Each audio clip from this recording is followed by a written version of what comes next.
આજે લોકસભામાં anti paper leak bill pass. પ્રદેશ ભાજપ સહપ્રવક્તા ધવલ પટેલનું બિલ અંગે નિવેદન. આ બિલ પસાર થતાં હવે પેપર લીક સામે કડક લેવાશે પગલાં.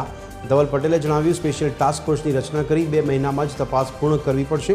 ફાસ્ટ ટ્રેક કોર્ટની રચના કરી 3 મહિનામાં જ હિયરિંગ કરાશે.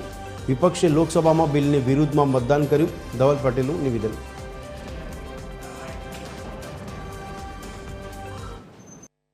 हेलो एवरीवन, आज हमारे पार्लियामेंट में the public examination prevention of unfair means amendment bill 2026 पूर्ण बहुमति से पास हो गए हैं और इसके बाद कोई भी क्रिमिनल अगर पेपर लीक करता है तो उस पर कड़ी से कड़ी सजा का प्रोविजन ये बिल में है और साथ साथ स्पेशल टास्क फोर्स का भी रचना होना है जिसके अंतर्गत 2 महीने के अंदर पूरा इन्वेस्टिगेशन कंप्लीट करना है। साथ में फास्ट ट्रैक कोर्ट का भी निर्माण होना है जिसमें 3 महीने के अंदर पूरा इन्वेस्टिगेशन के बाद हियरिंग और जजमेंट भी देना है। यानी 5 महीने के अंदर कोई भी पेपर लीक हुआ तो इन्वेस्टिगेशन, हियरिंग और जजमेंट कंप्लीट करना है।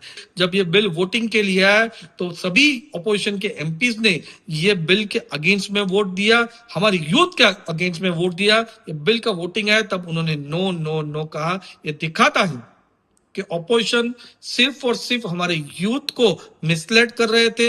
यूथ का जो इशू था उसको पॉलिटिकली वो लोग यूज कर रहे थे।